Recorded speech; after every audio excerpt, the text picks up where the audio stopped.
ni Chairman, the Honorable Joel Chua, na in the accomplishment report of the President, if I remember it right, meron pong ginamit na, yung surveillance in 132 places. Tama ba, Mr. Chair? Yung areas po yun. narinig ko na yun. 132 areas po. Yes. Yung 125 million, parang ginamit po yan in 132 areas. Yes, and accordingly, it was 100% compliance. Hindi po ba sa tingin ng COA, medyo kwan ito? Medyo imposible? Mr. Chair, parang based on other, parang okay lang naman po siya. Kami po ay gumagamit din po ng intelligence fund. Ay nanggaling po ako sa service At alam ko na mahirap gawin ito. I will conduct surveillance in 132 areas in 11 days. Tapos kayo ngayon sa COA, sinasabi ninyo na posible pala ito. Samantalang kami on the ground na gumagawa nito noong ako'y nasa serbisyo, nahihirapan po kami. So, what is your basis na pwedeng sabihin na posible ito, Madam COA?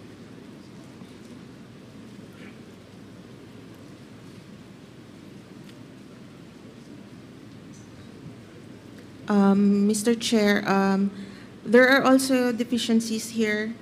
No, tinatanong ko lang po kayo kasi sa mata po ng COA, yung mag-conduct ka ng surveillance activities in 132 areas in 11 days, para sa amin po na gumagawa nito in our use of intelligence funds, no, ako po yung nasa servisyo, nahirapan po kami Tapos sa mata pala ninyo, posible pala ito.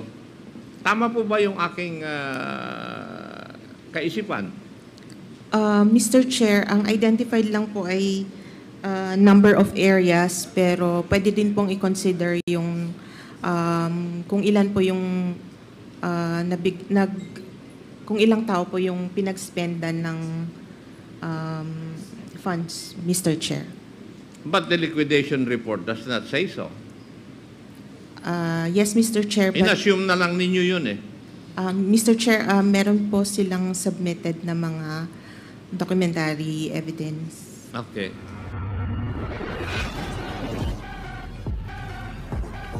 Under line item, confidential expenses, kailan po nyo na-release yung COA report nyo? Sino po ang sasagot? Attorney, sorry, hindi ko po makita yung pangalan. Attorney Camora from COA, please proceed. Good morning, Mr. Chair. As to confidential intelligence and confidential funds, we do not issue any audit reports, just the audit actions, Mr. Chair. Audit action. Yes, Mr. Yes. Chair. Okay. Thank you for the clarification.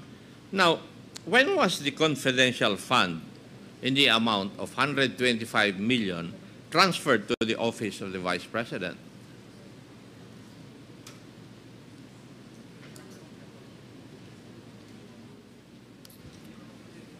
Sino po sasagot? It was in December. Attorney Camora? December. Mr. Chair, may I be clarified? The cash advance, Mr. Chair? Yes. When was the fund, the 125 million amount, transferred to the office of the Vice President?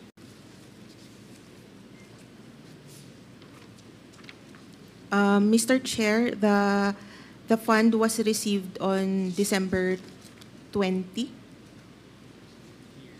2022, Mr. Okay. Chair. Thank you. Now,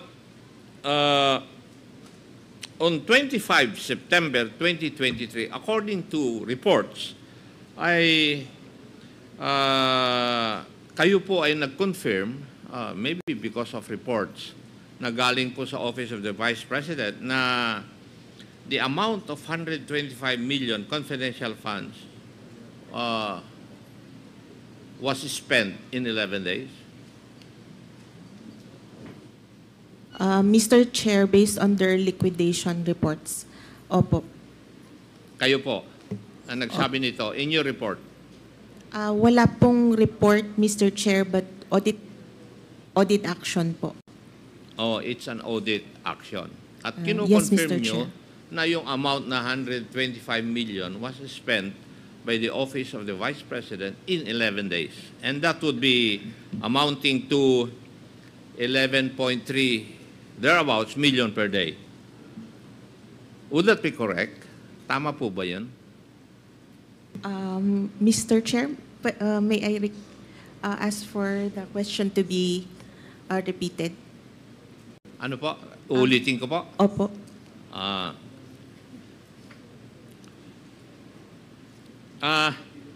Kayo po nagko-confirm na in-spend in your liquidation in the liquidation report that was submitted to you, kayo po nag-confirm na in 11 days naubos po yung 125 million confidential funds. Tama po. Tama po, Mr. Chair. And that is equivalent to spending 11.3 million a day if it was spent, or if the amount was spent in 11 days. Tama po rin po. Tama po, Mr. Chair, based on Yes. their documents po. And yung 11 days na yon ay nung panahon na from 21 to 31 ng December 2022. Would that also be correct? O tama po ba yun? Based on their accomplishment report, tama po, Mr. Chair. And that is at the height of the holiday season, matatapos na po yung taon, di po ba? Tama po, Mr. Chair. At lahat po ng ahensya ng gobyerno nagmamadali na ma-spend yung kanilang pera na nasa kanilang opisina. Di po ba? Kasi ang nangyayari po, hindi ba, kung minsan, December 31, pinapaspasan po ng mga opisina ng gobyerno ang pag-liquidate po ng mga pondo na nasa kanila. Hindi po ba tama yun? Alam ko po yun dahil naging controller po ako ng Philippine National Police noong Chief PNP, Senator Lacson, at yun ang nangyayari eh. Kayo po ang sasagot, hindi na po siya. That's correct po, Your Honor. Yes. Paki-address niyo po yung chair sa antakantayin niyo po na i-recognize kayo. You are Miss Sofia Gemora? Yes, Your Honor. Okay, please continue. Kasi minamadali po nila ng mga ehensya dahil if you notice, yung buwan ng Disyembre, normally it has four non-working holidays. So, 4 na ang nabawas sa 11 days para gastusin mo. Tama rin po ba? If I may add, Your Honor, to what Attorney Camora had said earlier, with regards to the 11 days report of our audit team, we are the audit team of the Office of the Vice President. So, looking at the records or the recording in the financial statements, we found out that the cash advance was drawn on December 20, 2022. And on December 31, looking at the financial statements, there was an expenditures recorded of the same amount, the 125 million. So that was the reason why we, of course, it's correct to say that that was the 125 million was expended in 11 days. Your Honor. Thank you, Madam. Now, because of this, the COA issued a notice of disallowance dated 8 August 2024, this allowing the amount of 73,287,000 from the 125 million confidential funds disbursed by the Office of the Vice President in 2022. Tama rin po ba? Tama po, Mr. Chair. Now, may I know kung ano po yung mga dahilan po ninyo bakit nag-issue po kayo ng notice of disallowance doon po sa expenditure on confidential funds by the Office of the Vice President? Pwede po bang malaman yung rason po ninyo? Attorney Gamora. Mr. Chair, our reasons were indicated po at the ND. I'd like to make a rundown po. Yung may issue po sa payment of rewards nila, may issue sa payment of charging payment for tables, chairs, desktop computers, and printers to the confidential fund, and also a non-submission of the revised accomplishment report, Mr. Chair. Yun po yung official reason why you COA issued a notice of disallowance. Tama rin po. Tama po, Mr. Chair. Now, may I ask, meron po siguro kayong breakdown ng expenditure of the confidential funds. Meron po ba kayo? Mr. Chair, meron po sa accomplishment report. Yes, and yung breakdown po ng expenditure ng 125 million, nasa inyo po sigurado yun. Tama rin po. Tama po, Mr. Chair. Now, may I know kung saan po nagastos ng Office of the Vice President yung 125 million? Was it spent in accordance with the rules, regulations, and protocol on the expenditure or on the use of confidential funds? Nasunod po ba yun? Yes, Mr. Chair.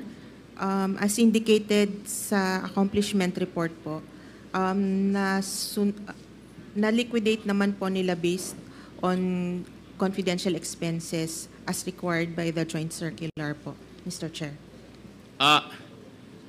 If I may, alam naman po ninyo yung section 4.8 of Joint Circular number 2015-01 Yes, Mr. on the Chair. use of confidential funds. Opo, Mr. Chair. Now, categorically, yung po bang items na kung saan ginamit yung confidential funds ay naaayon po dito sa circular na ito? Opo, Mr. Chair. Kung naaayon sa circular na ito, bakit kayo nag-issue ng notice of disallowance? Mr. Chair, as to yung first finding, meron po kasing specific requirement ang joint circular na document na hindi po nila na-submit or nag-submit sila pero hindi po sufficient siya to answer the requirement of the joint circular, Mr. Chair. Na-mention kanina ni Chairman, the Honorable Joel Chua, na in the accomplishment report of the President, if I remember it right, meron pong ginamit na, yung surveillance in 132 places. Tama ba Mr. Chair? Yung Areas po yun. narinig ko na yun. 132 areas po. Yes. Yung 125 million, parang ginamit po yan in 132 areas. Yes, and accordingly, it was 100% compliance. Hindi po ba sa tingin ng COA, medyo kwan ito? Medyo imposible? Mr. Chair, parang based on other, parang okay lang naman po siya. Kami po ay gumagamit din po ng intelligence fund. Nanggaling po ako sa service At alam ko na mahirap gawin ito. I will conduct surveillance in 132 areas in 11 days. Tapos kayo ngayon sa COA, sinasabi ninyo na posible pala ito. Samantalang kami on the ground na gumagawa nito noong ako'y nasa serbisyo, nahihirapan po kami. So, what is your basis na pwedeng sabihin na posible ito, Madam COA?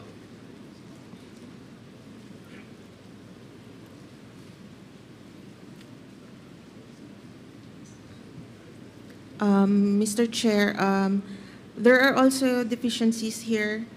No, tinatanong ko lang po kayo kasi sa mata po ng COA, yung mag-conduct ka ng surveillance activities in 132 areas in 11 days, para sa amin po na gumagawa nito in our use of intelligence funds, no, ako po yung nasa serbisyo, nahirapan po kami eh.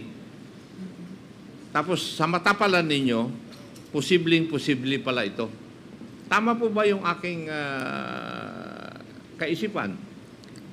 Mr. Chair, ang identified lang po ay number of areas, pero pwede din pong i-consider yung kung ilan po yung kung ilang tao po yung pinag-spendan ng funds, Mr. Chair. But the liquidation report does not say so. Yes, Mr. Chair. But, In-assume na lang ninyo yun eh.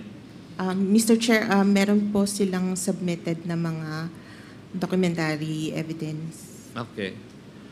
Mr. Chair, those would be the questions that I would ask, I have asked from COA. Yun po yung aking nihanda. The others would pertain to Madam Gina F. Acosta. So, marami pong salamat, Mr. Chair, for the opportunity to interpolate. Thank you. Thank you po, Congressman